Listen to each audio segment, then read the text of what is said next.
All right, so reading day 1, we're going to be using the Text Experts Incorporated. And one thing that I want you to pay attention to throughout this is you've been doing some work with dialogue. I want you to pay attention to the dialogue that you see and hear in this text. Dialogue, remember, is when characters are talking to each other. And so this text is full of dialogue, and we're going to be finding some examples of where we see characters talking to each other. Okay, and be thinking about throughout this if this sounds realistic or not. Okay, the genre of this story is realistic fiction, so this means that this is a story that could really happen. It didn't happen in real life, but it could. Okay, because it's going to have real people, real characters, and real conversation. Okay, and remember, your essential question is you've been talking about how do your actions affect others. And so continuing on from what you did last week, we're going to be thinking about how our actions affect others. And so this story, it says, read to find out if Rodney's actions will affect his class and his future. All right, so let's look at our text over here. There are 3 things in the world I can't stand: cucumber salad, wool sweaters, and creative writing. Cucumbers make me burp and wool makes me itch. But if you gave me a choice, I would rather burp and itch at the same time than have to write something creative. You finished your essay right, Rado? My friend Lucas asked me as we walked towards school together early one morning. I hesitated. Lucas is my best friend, and we always shoot straight with each other. Yeah, I finished it, I said. Whew, that's a relief, he said. If you hadn't, I would never forgive you, you know?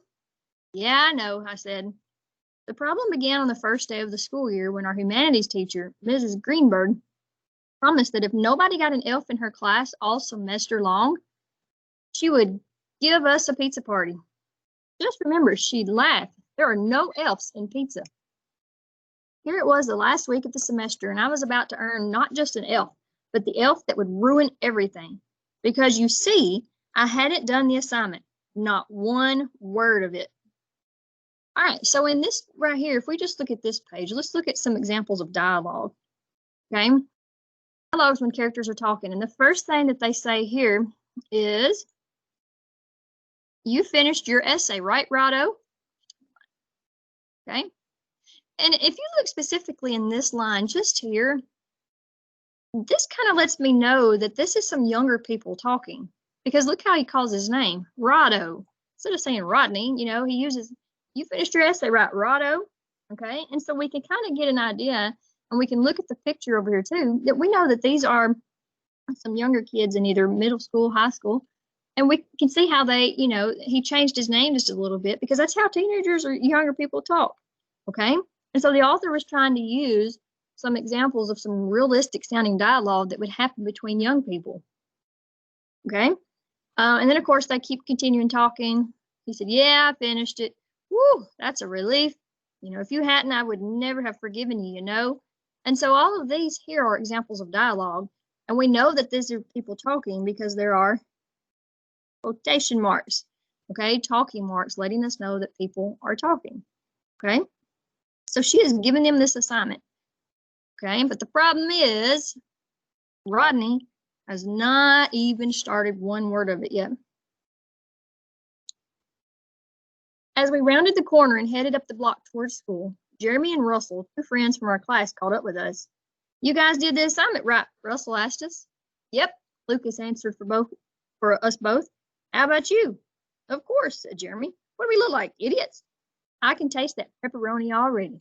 Last year's class got the party, and somebody told me you let the soda they wanted to. When I get nervous, I sometimes get hives on my neck, and I could feel one beginning to prickle up under my collar. Okay? Why is he getting a hive on his neck? What is he nervous about? Yeah. He's trying to make it, you know, yeah, I did the assignment, and everybody else has done the assignment, but he hasn't actually done the assignment. He doesn't want to be the reason why they don't get that pepperoni pizza party. What profession did you pick? Lucas asked. Doctor, Jeremy said, because they get to save people and stuff. I picked truck driver, said Russell.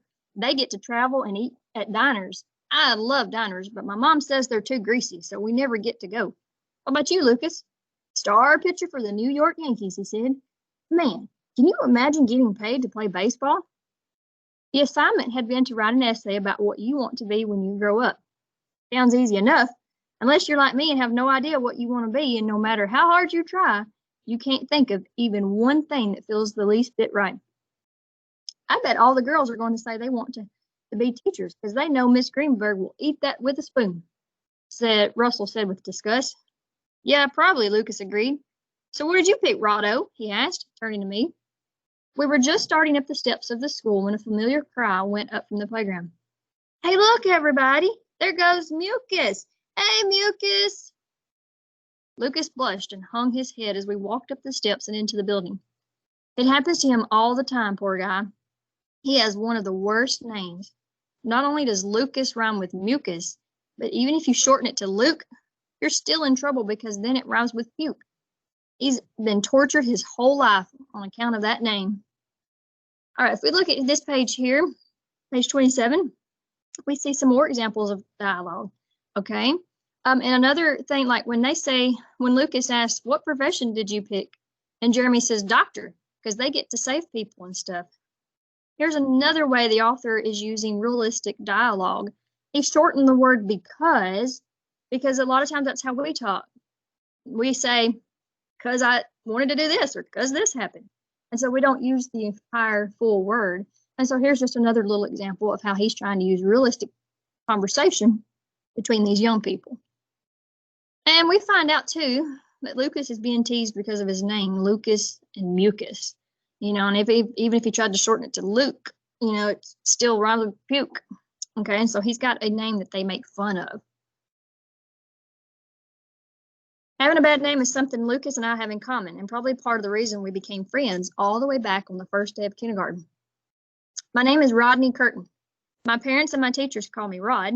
My friends call me Rado, and my sister, who's only 2, calls me Ra-Ra. Rodney Curtin may not be the greatest name in the world, but frontward like that, it's not so bad. The thing is, at school, when they call out your name for attendance, they say it backward. Lucas Bromberg becomes Bromberg Lucas. Samantha Smith becomes Smith Samantha. Unfortunately, I become Curtin Rod. That's bad. As we made our way down the hall to homeroom, I felt sorry for Lucas on account of the teasing, but secretly I was relieved that he'd forgotten about the question he'd asked me. How was he going to take it when he found out I hadn't done the assignment?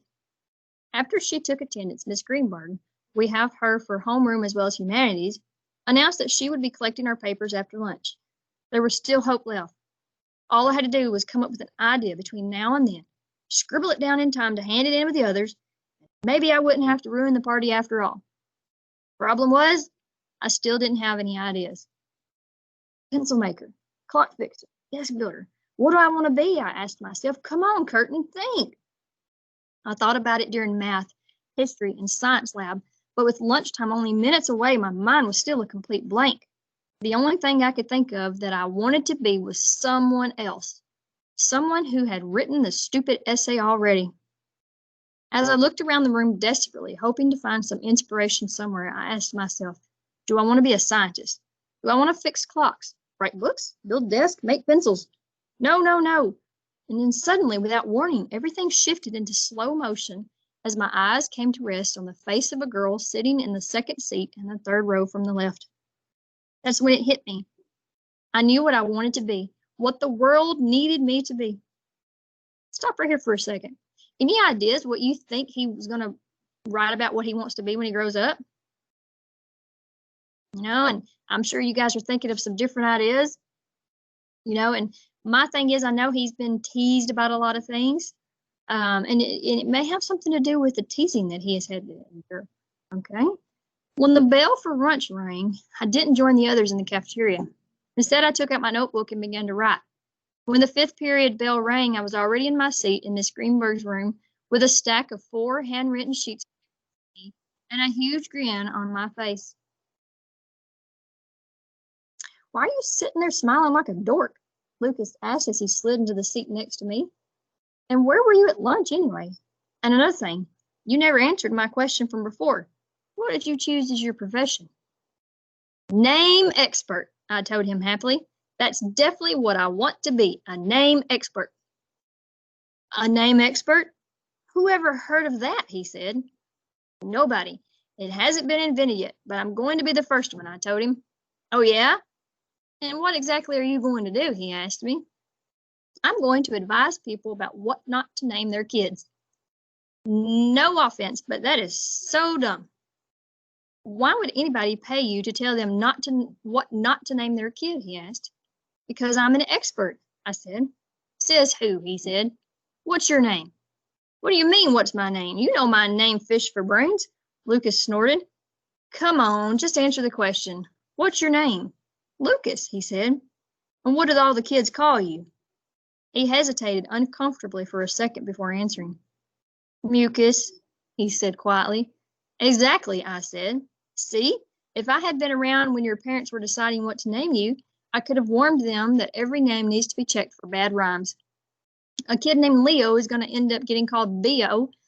Anybody named Gabby is going to get called Flabby. It doesn't take a rocket scientist to figure that out. Your name is particularly bad because it's a double whammy. All right, if we stop right here and look at page 30, and we've been talking about, examples of realistic dialogue, just look at this whole big conversation right here. Yeah, well, you got two friends here, and he's, slides in and says, why are you, smiling like a dork? And, that's just how young people, how they talk to each other. And if you look on down here, he says, they're talking about, well, he has his idea to be a name expert, and Lucas is like, you know what, that's not a good idea. Whoever is, heard of something like that.